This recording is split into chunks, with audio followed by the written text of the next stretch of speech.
Well, hey everybody, it's Sandy and welcome back to my channel dedicated to helping you advocate for your own health one topic at a time.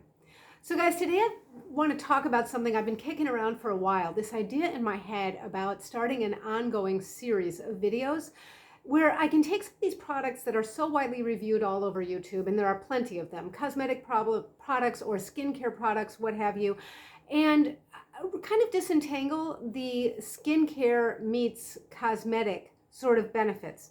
Because it's really easy to get kind of sucked into one and then realize that you're actually reacting to the other, right? So you're deciding on a particular sunscreen for your face, and before you know it, you're looking at all the cosmetic benefits, or you're looking at something for its cosmetic appeal, and you're getting all drawn in by all the proposed health benefits of the product. Now, any one of those is fine, and any combination thereof is fine, as long as you kind of remember why you came here, right? So if you're looking for something for its cosmetic benefit and you're getting all drawn in with all the skin health benefits, you might want to ask yourself, well, am I using these in other skincare products anyway? And is this really what I want out of a cosmetic product? So I want to kind of disentangle those things, because I just see so many products where something will be reviewed for its beauty or for its utility, and then part of the review has to do with the opposite. And I just think it's very important to keep those things separate. So the first one that is all over social media, which I'm going to dedicate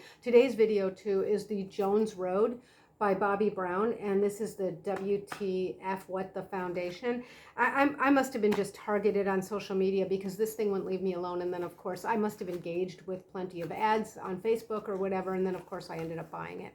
So I just had to give it a try. I'm actually wearing it today, so if you like how it looks, it does have kind of I wouldn't really call it dewy, but it's a moist finish. I guess it's a little bit dewy. It's certainly not matte, and I don't wear things that are matte, and the purpose of this video is not going to be to get into all the cosmetic opinions about it or how I like it. I do like it for what it is, but I do want to talk about its proposed skin benefits, because this is sold as sort of a lightweight foundation or a slightly tinted moisturizer, some hybrid of those, and it's really sold as a cosmetic. But then it claims to have all these skin benefits, and it's targeting the more mature woman, and those kinds of things I want to get into, because you can decide whether you want to buy something for that or whether you want to buy something despite that.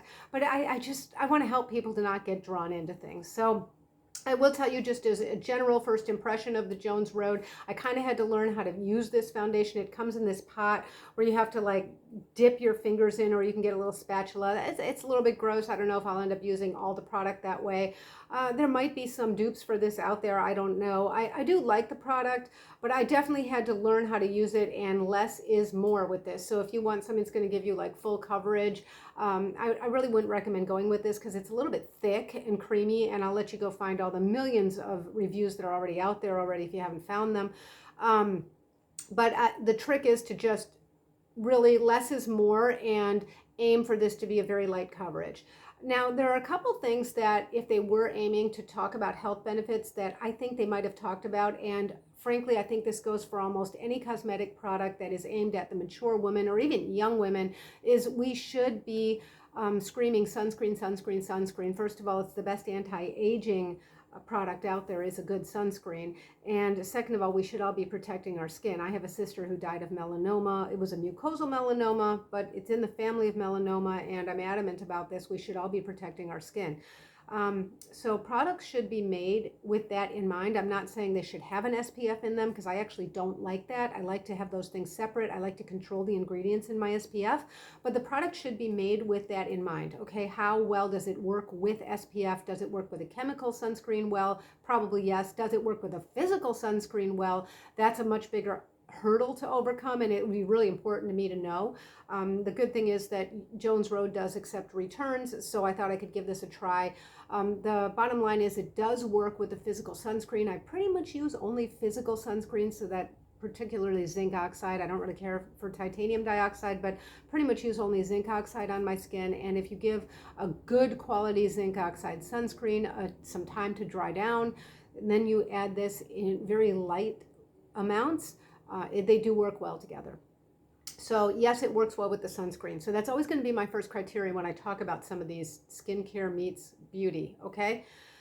The other thing is I want to talk about a couple of the ingredients because it claims to be very nourishing. It's sort of, it's aimed at being like emollient. The feel of it is very emollient. And I think that it's sort of subtly telling us that it's very nourishing for your skin. And, while it does have like jojoba oil, and I think it has coconut oil in it. I'm not so sure that jojoba oil is really as beneficial for your skin as some people think. I think it's high in the oleic versus linoleic acid, but it's fine if you don't have a problem with it. But this stuff I did notice has kind of a strong smell, and I knew it was familiar to me, but I couldn't figure out what it was. So I went through the list of ingredients and then found like their normal layperson's translation, and one of them is actually geranium oil. It's Pelargonium granulans oil, or whatever. It's geranium oil. And geranium oil, if you look up on the Environmental Working Group, ewg.org, which is a great website, you can look up products or you can look up single ingredients. They list geranium oil as a 4. So they have a scale of 1 to 10 for risk, 1 and 2 being really no risk at all, no concerns. 3 to 6 is what they call the yellow area, and 7 to 10 red. So geranium oil at 4 falls into the yellow, kind of the middle area of the yellow. It is a high concern for allergy. It is a known allergen to humans. It says moderate risk of irritation, skin, eyes, and lungs. And, it does have a very strong scent, and I can see why now. I remembered now why it was familiar, because back when I used to struggle with acne, I had tried all different kinds of things, and one of them was geranium oil, because it supposedly helps balance out some of the skin. But, a lot of these essential oils, I think if you don't know better, it has a ring to it that it's like somehow pampering, right? Essential oil. It sounds emollient. It sounds caressing. It sounds soothing. But in fact, essential oils, unlike things like coconut oil or even jojoba oil or olive oil, essential oils are very strong. We know that from the scent alone. And they're often used as antimicrobials. They're often used as antivirals, antifungals. I don't really think of essential oils as really so pampering. Now, geranium oil might be okay. Another ingredient in this that is an essential oil is ginger oil, and according to the Environmental Working Group, that is actually low risk and possibly quite good for your skin. So 50-50, but it has more geranium oil in it than it does ginger oil. And I know that really strong smell is coming from the geranium oil. So I kind of don't, just as a matter of my own personal taste, I don't like the smell at first when I open it. Now, once it's on, I don't really smell it all day, but I do for a little while. And it's sort of like, do I really want, it doesn't smell like pine or anything, but for some reason it reminds me of something like Pine Sol. It's not really a cleanser scent. It's supposed to be some natural scent, but it's awfully strong.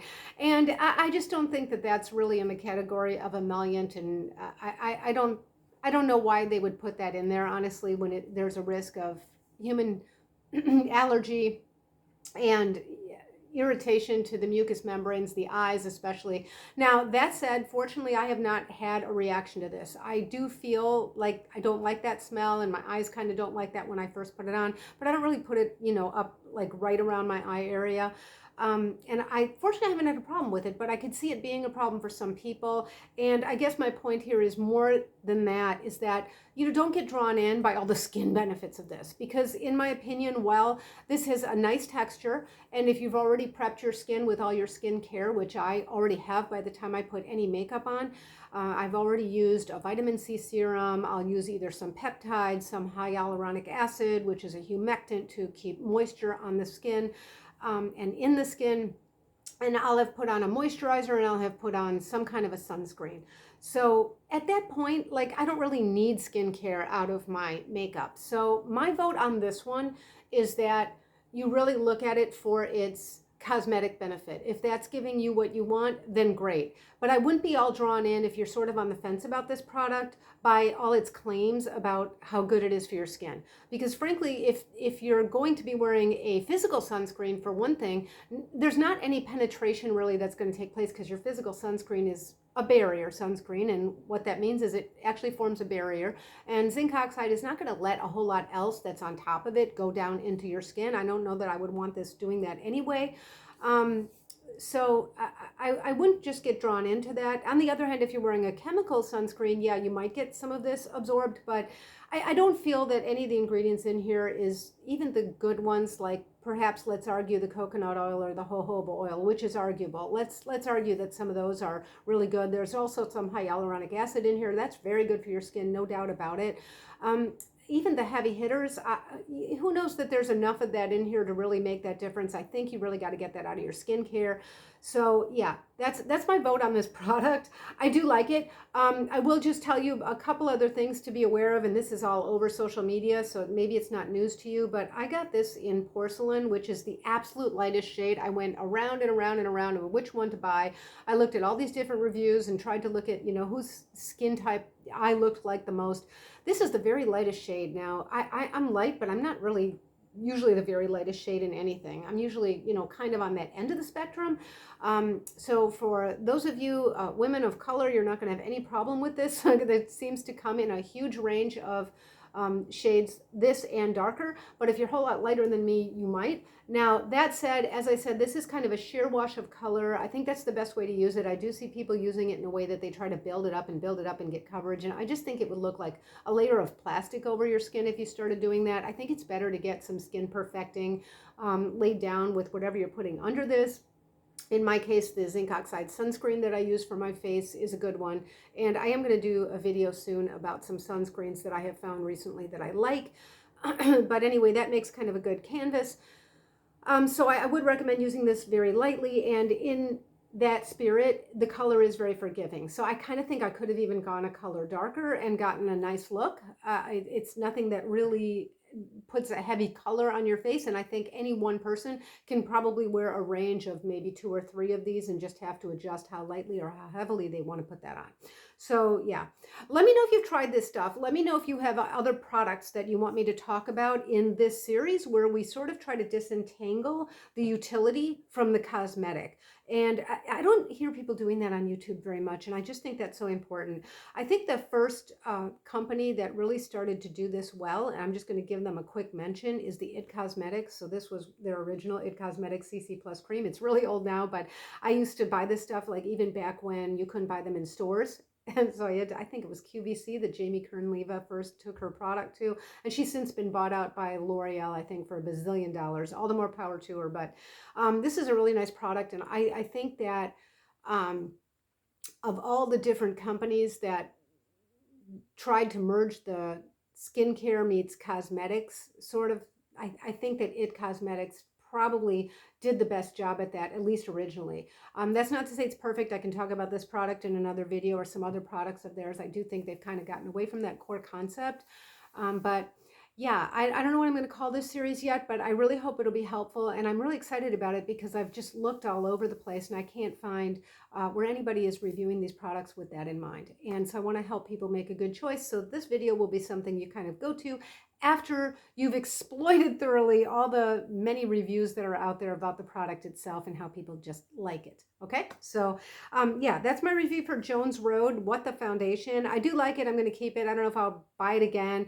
It does feel nice when the smell goes away, which is probably 15 or 20 minutes. If you wear a physical sunscreen, it will be important to let that dry down first. Okay, if you wear a chemical sunscreen, not such a big deal. I'm going to do another video on sunscreens though, even chemical and versus physical.